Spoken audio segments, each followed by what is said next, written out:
اللہ رب العزت کی لا ریب کتاب میں سے ایک آیہ مبارکہ تلاوت کرنے کا شرف حاصل ہوا، جس میں میرا پروردگار جل جلالہ ارشاد فرماتا ہے: یا ایھا الذین آمنوا اتقوا اللہ وابتغوا الیہ الوسیلۃ وجاہدوا فی سبیلہ لعلکم تفلحون۔ اے ایمان والو، اللہ سے ڈرو اور اس کی بارگاہ میں نجات کا وسیلہ تلاش کرو، وجاہدوا فی سبیلہ، اور اس کی راہ میں جہاد کرو، لعلکم تفلحون، تاکہ تم کامیاب ہو جاؤ۔ اس آیہ مبارکہ کے اندر جو سب سے خاص بات آئی ہے وہ یہ ہے کہ رب تعالیٰ فرماتا ہے کہ ایمان والو، اپنی نجات کے لیے تم وسیلہ تلاش کرو۔ وسیلہ کیا ہوتا ہے؟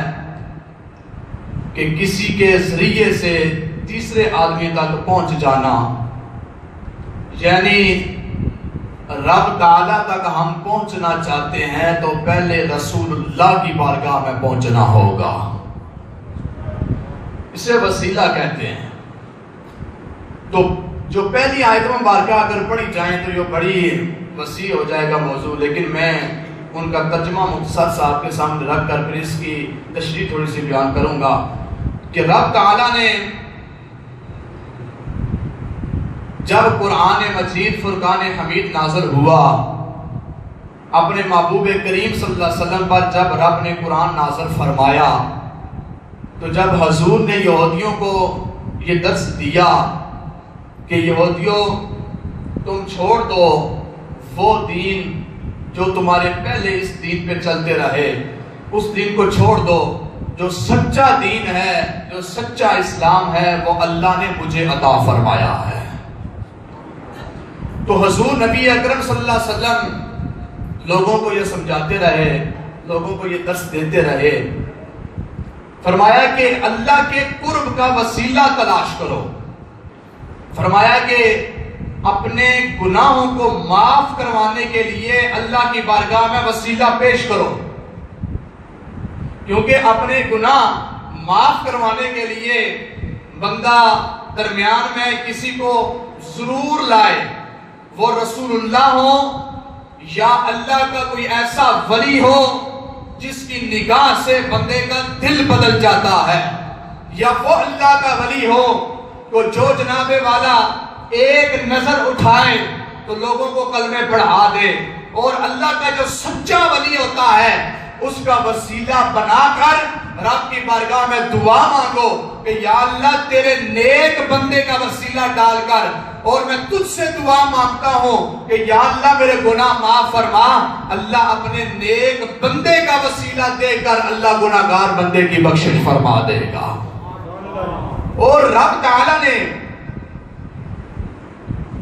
یہودیوں کو جب یہ پیغام پہنچایا گیا اللہ کے قرآن کے ذریعے کہ تم اللہ کی بارگاہ میں وسیلہ تلاش کرو، لیکن یہودیوں نے وسیلہ تلاش نہیں کیا، یہودیوں نے وسیلہ تلاش نہیں کیا، اور پھر مسلمانوں کو حکم ہوا کہ اے ایمان والو تم اللہ کی بارگاہ میں وسیلہ تلاش کرو۔ جیسے قرآن کی آیت رب تعالیٰ فرماتا ہے یا ایھا الذین آمنوا، اے ایمان والو تم اللہ سے ڈرو اور تم اللہ کی بارگاہ میں وسیلہ تلاش کرو۔ یہودی تلاش نہیں کرتے، چھوڑ دو ان کو، تم اللہ کی بارگاہ میں وسیلہ تلاش کرو۔ اور کیسے تلاش کرو؟ نیک عمل کر کے، اچھے عمل کر کے، اللہ کی بارگاہ میں اطاعت کر کے، رسول اللہ کی اطاعت کر کے، اچھے عمل کر کے بندہ رب کی بارگاہ میں وسیلہ تلاش کرے، بندہ کو نیک عمل کرے، بندے کو کوئی مشکل آ جائے وہ نیک عمل اپنا سامنے رکھ کر رب کی بارگاہ میں دعا مانگے، یا اللہ میں نے جو نیک عمل کیا تھا اگر تجھے پسند ہے میرا نیک عمل تو میری فلاں مشکل کو دور فرما دے، میری فلاں حاجت کو دور فرما دے۔ جب بندہ اپنے اعمال کا وسیلہ ڈال کر رب سے دعا مانگتا ہے تو صاحب کتاب یہ کہتے ہیں کہ اللہ اس کی دعا کو رد نہیں کرتا، قبول فرما لیتا ہے۔ یہ اپنے اعمال کا وسیلہ ہے۔ آؤ سنو پھر یہودی کیا کہتے تھے؟ یہودی کہتے تھے کہ ہم اللہ کے بیٹے اور اس کے محبوب ہیں. اللہ کا کوئی بیٹا نہیں ہے, ٹھیک ہے, رب طلب پاک ہے, اولاد سے پاک ہے, بیوی سے پاک ہے, اور کھانے پینے سے پاک ہے, سونے سے پاک ہے, عبادت کرنے سے پاک ہے, اللہ ہر چیز سے پاک ہے. لیکن یہودی کیا کہتے تھے؟ یہودی یہ کہتے تھے کہ ہم اللہ کے بیٹے ہیں اور اس کے محبوب ہیں. لیکن حضور نبی اکرم صلی اللہ علیہ وسلم کے غلاموں سنو, وہ کہتے تھے کہ ہم اپنے آباء و اجداد کے دین پہ فخر کرتے ہیں, ہم اپنے آباء و اجداد کے اعمال پر فخر کرتے ہیں. لیکن اللہ تعالیٰ نے مسلمانوں کو بتایا کہ تم اپنے اکابر اور اسلاف کے کہے ہوئے عمل پر عمل ضرور کرو, لیکن ان کے اعمال پہ فخر نہیں تم نے کرنا. تم نے کرنا کیا ہے؟ فرمایا گیا کہ تم نے یہ کرنا ہے, عبادت تم نے کرنی ہے, اپنی عبادت میں اضافہ کرو, جتنی عبادت کر سکتے ہو کرو. تمہارے اسلاف تو دنیا سے چلے گئے اور جناب والا تمہارے بڑے وڈیرے ولی, اللہ کے ولی اور اللہ کے نیک بندے غوث قطب ابدال سارے چلے گئے. فرمایا کہ ان کے اعمال پہ فخر کرنے کے بجائے تم اپنے اعمال اچھے کرو. جب تم اپنے اعمال اچھے کر لو گے تم اللہ کی بارگاہ میں اتنے نیک ہو جاؤ گے. جب تم اللہ کی بارگاہ میں وسیلہ تلاش کر کے دعا مانگو گے اللہ تمہاری ہر دعا کو قبول فرما لے گا. اپنے اعمال اچھے کرو, اپنے اعمال کیسے اچھے کرو؟ اللہ کا ذکر کر کے, اللہ کی بارگاہ میں عبادت کر کے, اللہ کی بارگاہ میں جناب والا قرآن پڑھ کے, نفل نوافل پڑھ کے, ٹھیک ہے. یہ اللہ کی بارگاہ میں وسیلہ تلاش کرنے کا ایک ذریعہ ہے, ٹھیک ہے. اللہ کی بارگاہ میں وسیلہ تلاش کیسے کرنا ہے؟ اعمال اچھے کر کے, ٹھیک ہے. اچھے اعمال کرو, نیک عمل کرو, نمازیں پڑھو, اللہ کا قرآن پڑھو, روزے رکھو اور حضور کی ذات پہ درود بھیجو, ٹھیک ہے. یہ اعمال اچھے کرو گے تو اللہ کی بارگاہ میں تمہارا وسیلہ بن جائے گا, ٹھیک ہے. رب تعالیٰ فرماتا ہے کہ یا ایھا الذین آمنوا اتقوا اللہ وابتغوا الیہ الوسیلہ, اے ایمان والو اللہ سے ڈرو اور اللہ کی بارگاہ میں وسیلہ تلاش کرو. کیا کرو؟ بولو, کیا کرو؟ وسیلہ تلاش کرو. اس سے جو پچھلی آیت مبارکہ ہے نا, اس آیت میں رب تعالیٰ نے توبہ کا حکم دیا ہے, ٹھیک ہے. رب تعالیٰ نے فرمایا کہ اے ایمان والو میری بارگاہ سے توبہ کرو. اِلَّا الَّذِينَ تَابُوا مِن قَبْلِ أَن تَقْدِرُوا عَلَيْهِمْ فَاعْلَمُوا أَنَّ اللَّهَ غَفُورٌ رَحِيمٌ. تم جان لو اللہ تمہیں بخشنے والا ہے, اللہ بخشنے والا ہے. اور اللہ کی بارگاہ سے توبہ کرو تو صحیح آ کر, اللہ کی بارگاہ سے معافی مانگو تو صحیح آ کر. رب فرماتے ہیں میں بخشنے والا ہوں, معافی مانگو.